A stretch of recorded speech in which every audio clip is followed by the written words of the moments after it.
ज्योतिष में रत्न विज्ञान, इन्हीं रत्नों का भी एक अपना साइंस होता है। मनुष्य रत्नों को धारण करता है और उसके विभिन्न परिणाम देखने को मिलते हैं, उससे लाभान्वित भी लोग होते हैं। तो उसी के संबंध में मैं आपको कुछ बातें बताने जा रहा हूँ। और तो विभिन्न अगर इसको रत्नों को धारण करते हैं तो उसका जो है लाभ उठा सकते हैं। दोस्तों, रत्न विज्ञान, यानी रत्न जो है पहनना भी एक तरह से विज्ञान ही है, साइंस कहलाता है। और उसका शरीर पे असर पड़ता है, और किस तरह पड़ता है अभी बताने जा रहा हूँ। तो विभिन्न रत्न अलग अलग ग्रहों का प्रतिनिधित्व करते हैं, और यदि जातक यानी मनुष्य उसको धारण करता है तो रत्न जो है ग्रहों के अनुसार, यानी जो ग्रहों का स्वभाव होता है नेचर, उसके अनुसार फल प्रदान करते हैं। दोस्तों, अब पहला रत्न है हरा पन्ना। ये जो है हरा पन्ना, ये बुध ग्रह का रिप्रेजेंटेशन करता है। बुध से संबंधित रोग, जैसे आंतों का रोग है, हड्डियां हैं, चर्म रोग हैं, ये सब जो है इसी बुध ग्रह से की वजह से, कमी की वजह से होता है। और ये बुध जो है मनुष्य की वाणी, यानी जो बोलता है आदमी, उसका भी रिप्रेजेंट करता है। अगर बुध अच्छा है तो बहुत अच्छा वक्ता होता है। बुध खराब है तो बोलने में जो है हकलाता है। तो यह अगर यदि कोई व्यक्ति बोलने के समय हकलाता है, यानी साफ साफ बातें नहीं बता पाता, तो स्पष्ट जानिए कि उस व्यक्ति में बुध का अतुल प्रभाव है, यानी बुध ग्रह से प्रभावित है, उसका बुध खराब है। तो बुध ग्रह से संबंधित जो रोग मैंने बताए अगर ये हैं, तो पीड़ित व्यक्ति को, जो भी इस उपरोक्त रोग से पीड़ित है, तो उसको क्या करेंगे, कनिष्ठांगुली में, कनिष्ठांगुली कौन सी होती है, सबसे छोटी उंगली, कनिष्ठांगुली हाथ की जो है सबसे छोटी उंगली जो है होती है, उसमें चांदी की अंगूठी में, इसमें करेंगे चांदी की पन्ना रत्न, और व्यक्ति के वजन के अनुसार कितने रत्ती का होगा, कि व्यक्ति के वजन के अनुसार निर्धारित किया जाता है। तो व्यक्ति के वजन के अनुसार चांदी की अंगूठी में पन्ना रत्न धारण करवा करके शुक्ल पक्ष, दो पक्ष होते हैं कृष्ण और शुक्ल, यानी शुक्ल पक्ष की किसी बुधवार को प्राण प्रतिष्ठा करके धारण करना चाहिए। अगर ऐसा आप करते हैं तो बुध से संबंधित जो रोग हैं उनसे मुक्ति जो है मिल जाती है, मिलने की संभावनाएं बढ़ जाती हैं। दोस्तों, रत्न जब हम धारण करते हैं तो बिना ज्योतिषी सलाह के तो कायदे से नहीं धारण करना चाहिए। हालांकि सब राशियों के अनुसार लोग जो है धारण कर लेते हैं कि हमारी राशि ये है बुलाने की, तो उसी के अनुसार धारण कर लेते हैं। तो कुछ को फ़ायदा होता है, कुछ को नहीं होता है। और ज्योतिष लोग लग्न के अनुसार भी रत्नों को पहले पहनने की सलाह देते हैं। तो आपकी हर व्यक्ति की कुंडलीय ग्रहों की स्थिति अलग अलग होती है, उसी के अनुसार ही जो है रत्नों को पहनने की सटीक सलाह दी जाती है। तो जब भी आप धारण करें तो योग्य व्यक्ति से की जानकारी ले करके ही इसको आपको पहनना चाहिए। अगला है दोस्तों नीलम, नीला हीरा है, सॉरी नीला हीरा। ये नीले हीरे, ये किसका प्रतिनिधित्व करता है, ये शुक्र ग्रह का प्रतिनिधित्व करता है। गला, गले और मुख से संबंधित रोग, संतानोत्पत्ति क्षमता में कमी, आदमी हीरा रत्न धारण करने से अप्रत्याशित लाभ होता है। और इसका रंग कैसा होता है? ये अत्यंत स्वच्छ होने के कारण हीरा जो है नीले रंग का होता है। इसको कब पहनेंगे? हीरा चांदी की अंगूठी में जड़वा करके शुक्ल पक्ष की किसी दिन यानी शुक्रवार को प्राण प्रतिष्ठा करवा करके, और किस समय धारण करेंगे? प्रातः काल यानी सुबह का समय, अनामिका अंगुली में। अब अनामिका अंगुली दोस्तों कनिष्ठा के बगल, ये उंगली जो है सबसे छोटी उंगली कनिष्ठा होती है, उसके बगल वाली जो छठी उंगली होती है उसको अनामिका कहते हैं। अनामिका अंगुली में धारण करने से बहुत लाभ मिलता है। और ये हीरा पहनने से क्या होगा? ये शुक्र ग्रह से संबंधित जो भी रोग होते हैं उनमें ये बचाव में लाभकारी होता है। शुक्र ग्रह से है मजबूत होता है, शुक्र ग्रह से संबंधित जो भी परेशानियां दूर होती हैं। तीसरा है आसमानी पुखराज। ये पुखराज किस ग्रह का प्रतिनिधित्व करता है? बृहस्पति का करता है। साधारण आँखों से पीला पुखराज सुनहले रंग का दिखाई पड़ता है, परंतु यदि हम प्रिज्म से शीशे में देखें, ये प्रिज्म होता है, अगर उसमें देखें प्रिज्म से तो पुखराज का रंग आसमानी ही दिखाई पड़ता है। वैसे तो पीला दिखाई देता है, लेकिन प्रिज्म से देखेंगे तो आसमानी दिखेगा। ये लीवर की बीमारी है, शारीरिक सुंदरता है, कार्य में विघ्न को समाप्त करने के लिए, इन्हीं कार्य में जो बाधाएं आती हैं, लीवर से संबंधित बीमारियां हैं, इन सब को दूर करने के लिए पुखराज को सोने की अंगूठी में जड़वा कर, यानी सोने की अंगूठी में पहनते हैं। शुक्ल पक्ष के किस दिन पहना जाएगा? बृहस्पतिवार। प्राण प्रतिष्ठा करके तर्जनी अंगुली में, तर्जनी को अंगुली कौन सी होती है? अंगूठे के बगल जो सबसे पहली अंगुली बड़ी सी होती है उसी को तर्जनी अंगुली कहते हैं। उसमें जो है धारण करने से बहुत लाभ मिलता है। नेक्स्ट है लाल माणिक। माणिक जो ग्रह होता है ये सूर्य ग्रह का प्रतिनिधित्व करता है। इसका प्रतिनिधित्व करता है सूर्य का। आँखों से संबंधित जो बीमारियां हैं, अंधता है, हृदय के जो रोग हैं, हार्ट अटैक की स्थिति आती है, तो इसमें सूर्य जो है समझिए उसका खराब है, तो सूर्य के अशुभ होने के कारण उत्पन्न होती है। ऐसे लोगों को चाहिए कि शुक्ल पक्ष की किसी रविवार, किस दिन पहना जाता है? रविवार को। माणिक जो है रविवार को दिन पहनना चाहिए शुक्ल पक्ष में, और सोने की अंगूठी में इसको जड़वा करके। और किस समय पहनेंगे? दिन भर रात में नहीं पहनते, सूर्योदय के समय। सूर्योदय का जब समय सुबह सूर्य निकलता है उस समय अनामिका अंगुली में, वही कनिष्ठा के बल सबसे छोटी उंगली के बगल जो छठी उंगली है उसको अनामिका अंगुली कहते हैं, तो अनामिका अंगुली में धारण करें तो उपरोक्त रोगों का, यानी आँखों से संबंधित है, हार्ट से संबंधित परेशानियां हैं, तो ये जो सूर्य से संबंधित रोग होते हैं तो उनका दमन किया जा सकता है। दमन मतलब ये है कि उनसे छुटकारा पाया जा सकता है।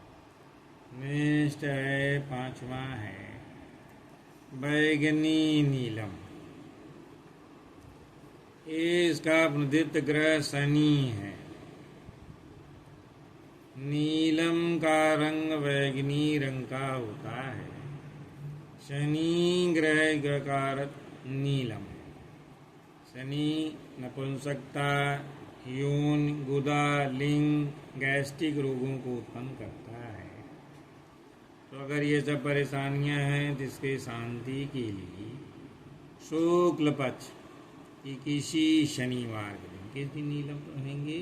शनिवार के दिन चांदी में जड़वा करके, ये सूर्यास्त से पहले, यानी शाम के समय जो है, रात होने से पहले, सूर्यास्त के बाद, ये लगभग सूर्य से अस्त होता है उसी की जस्ट पहले इसको धारण करना चाहिए। किस उंगली में धारण करेंगे? मध्यमा अंगुली, जो सबसे बड़ी उंगली होती है। अंगूठे के बाद तर्जनी होता है, तर्जनी के बाद बीच वाली जो सब बीच की उंगली होती है 5 उंगलियों में, उसको मध्यमा उंगली कहते हैं। उसी में धारण करने से शनि से संबंधित रोगों में शांति होती है। सबसे जल्द असर करने वाला रत्न नीलम है। इन बहुत तेजी से असर करता है, तो धारण करने से पहले इसका परीक्षण अवश्य करना चाहिए। यदि नीलम परीक्षण के समय आपको हानि पहुंचाए तो नीलम को नहीं धारण करना चाहिए। और परीक्षण यही है कि जब खरीद के लाएं तो उसको तुरंत जो है धारण ना करें, उसको अपने पास रखें 1-2 दिन के लिए। अगर कोई शुभ परिणाम आता है समझ लीजिए आपके लाभकारी है। अगर कोई मानसिक रूप से परेशानी या किसी तरह परेशानी है समझ लीजिए वो फायदेमंद नहीं है, तो इस तरह का परीक्षण ला करके तुरंत नहीं धारण करना चाहिए, पास रख करके उसका प्रभाव देख लेना चाहिए। अगर फ़ायदा है तो आप पहन सकते हैं, अदरवाइज नहीं। अगर अगला है पीला मूंगा। मूंगा जो है ये मंगल ग्रह का प्रतीक करता है। मूंगा अंडकोश, मांसल, मसल्स जो परेशानियां होती हैं, हड्डियों में दर्द होता है, हड्डियों के रोग में अत्यंत प्रभावकारी होता है। इन सब रोगों में अगर आप पीड़ित हैं, जिसके लिए शुक्ल पक्ष के किसी मंगलवार को सोने की में आप जड़वा करके किसमें पहनेंगे? किस उंगली में? अनामिका उंगली में, यानी कनिष्ठा के जस्ट छोटी उंगली होती है कनिष्ठा, उसके बगल अनामिका होती है, तो उसी उंगली में धारण करने से मंगल से संबंधित रोग दूर हो जाते हैं। यानी मूंगा पहनने का ये लाभ है। नेक्स्ट है धवल नारंगी मोती। मोती चंद्र ग्रह यानी चंद्रमा का रिप्रेजेंटेशन करता है। मोती सर्दी है, जुकाम, कफ, वात, दमा, प्रदर, प्रसव रोग, सीने में दर्द में लाभदायक होता है। तो इसको कब पहनेंगे? शुक्ल पक्ष की किसी सोमवार, चांदी का धारण करेंगे मोती। सोमवार को मोती चांदी की अंगूठी में जड़वा करके प्राण प्रतिष्ठा करके कनिष्ठा उंगली, सबसे छोटी उंगली जो कनिष्ठा होती है, में धारण करना चाहिए। अब दोस्तों अब आइए देखते हैं दूसरी महत्वपूर्ण बात यह है कि यदि हमने रत्न को धारण कर लिया, अब ऐसा नहीं है कि एक बार रत्न धारण किए तो जिंदगी भर वो रत्न आपके फायदा करता रहेगा, ऐसा नहीं होता दोस्तों। रत्नों का एक अपनी मियाद होती, उतने समय तक ही प्रभावी रहते हैं। तो आइए देखते हैं कि रत्न अपना फल कब तक प्रदान करते हैं। पहला है माणिक। अगर आपने माणिक को धारण किया है तो माणिक का जो प्रभाव है अंगूठी में जड़वाने और धारण करने से, जिस दिन पहनते हैं आप, वो 4 वर्ष तक पूरी बात जो है निष्प्रभावी, यानी 4 साल तक वो अपना फल देता है, उसके बाद निष्प्रभावी हो जाता है, यानी उसका असर समाप्त हो जाता है। दूसरा है मोती। जब अगर आप पहनते हैं मोती अंगूठी में जब जड़वा लेते हैं, धारण करते हैं, तो 2 वर्ष 1 माह और 26 दिन तक ये प्रभावी रहता है, नहीं अपना फल देता है, उसके बाद बेकार हो जाता है, शोभा की बस रह जाता है। तीसरा है मूंगा। मूंगा रत्न अंगूठी में धारण करने के दिन से 3 वर्ष तक इफेक्टिव रहता है, यानी मूंगा कितने साल तक रहेगा? 3 वर्ष तक। नेक्स्ट है पन्ना। इन्हीं जो बुद्ध के लिए पहनते हैं जो पन्ना, बुद्ध से संबंधित लोगों के लिए, तो अंगूठी में अगर आप पन्ना जड़वाए हैं तो 3 वर्ष तक इफेक्टिव रहता है। 3 वर्ष तक पन्ना काम करता है, अपना फल प्रदान करता है।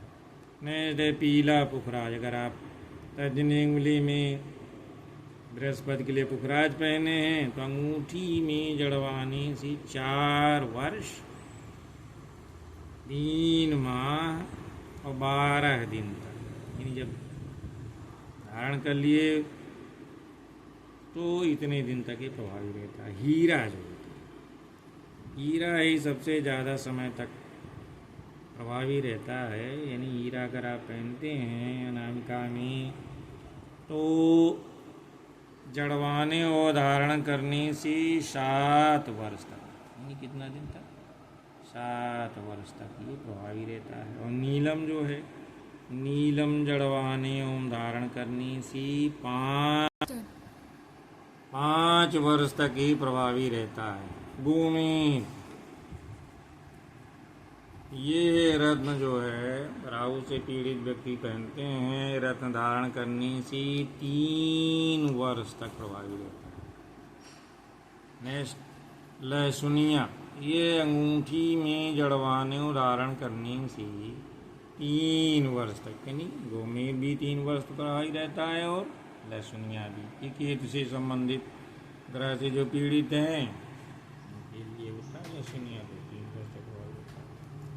अब दोस्तों, अगर आप ग्रहों को के अनुसार अपना धारण करते हैं कोई रत्न, पहली बात तो ये है कि रत्न जो है, जो भी अंगूठी या जो भी, चाहे गले में धारण करें और चाहे अंगूठी में पहने अंगुलियों में, रत्नों का ये है कि शरीर से रत्नों का स्पर्श होना चाहिए, अन्यथा उसका कोई मतलब शो पीस ही रह जाएगा। तो इस तरह से बनाना चाहिए कि वो शरीर से स्पर्श करे।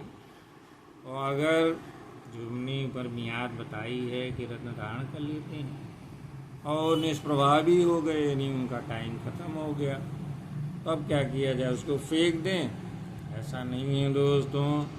अगर आप नहीं अफोर्ड कर सकते, अगर वही चाहते हैं तो दोबारा नया बनवा के पहन लें, नहीं तो वही जो पुराना जो आपने पहना है सक्षम नहीं है तो पुनः धारण करना चाहते हैं तो उसकी री-कटिंग जरूरी है, यानी फिर से अंगूठी से निकाल करके पत्थर की री-कटिंग करा ली जाए।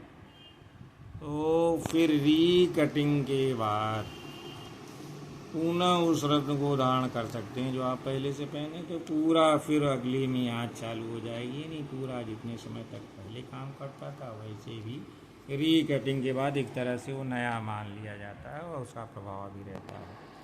अन्यथा समय बीतने के साथ रत्न निष्प्रभावी हो जाते हैं, यानी कोई फल नहीं देते, केवल हाथों की सुंदरता को बढ़ाते हैं। नहीं, उनसे नुकसान होना न फायदा है, सुंदरता के लिए आप पहने रहिए। अगर लाभ लेना चाहते हैं तो उसकी री-कटिंग करा दें या उसका नया बनवा लें, जैसे आपकी सक्षमता हो। तो दोस्तों, इसमें जो है रत्नों के बारे में ये है, ये जो विज्ञान ही है, जैसे सूर्य में अगर आप जल देते हैं तो उसमें 7 रंग होते हैं, तो उसी तरह से जो रत्न हैं हमारे शरीर में उसकी पूर्ति करके उस ग्रह को मजबूत करते हैं, इसीलिए रत्नों का एक अलग अपना विज्ञान है। तो दोस्तों, ये आपको मैंने रत्नों के बारे में विभिन्न रोगों संबंधित जो हैं उनके बारे में बताया। अगर उससे पीड़ित हैं तो आप इन रत्नों को धारण करके लाभ उठा सकते हैं। वैसे नौकरी, रोजगार, पेशा और स्वास्थ्य, इन सब के लिए भी बहुत सी राशियों के अनुसार लोग पहनते हैं। अगर ज्योतिष सलाह से आप उनको भी धारण कर सकते हैं तो इससे आप काफ़ी फ़ायदा उठा सकते हैं। अगर इसमें मानते हैं, नहीं मानते हैं तो कोई बात नहीं है, वो भी अच्छी बात है। कर्म करते रहिए, समय पे फल तब भी मिलता है। अगर तीव्रता से लाभ उठाना चाहते हैं तो रत्नों का अपना प्रभाव होता है। तो दोस्तों, ये वीडियो कैसा लगा, और अगर ये आपको वीडियो अच्छा लगता है तो आप इसको लाइक करके कमेंट करके अपने विचार व्यक्त करें। और हमारे जो और भी वीडियोज़ हैं जो हस्तरेखा विज्ञान के बारे में हैं इसी चैनल पे हैं, उसको आप देखें तो काफ़ी कुछ लाभ जो है इसमें चित्रों माने में कहाँ कनिष्ठा है, अनामिका है, इन सबको मैंने चित्रों के माध्यम से वर्णन किया। तो अंगूठी पहनते समय उनका भी ध्यान रखना चाहिए, तो उससे काफ़ी आप लाभान्वित होंगे। धन्यवाद दोस्तों।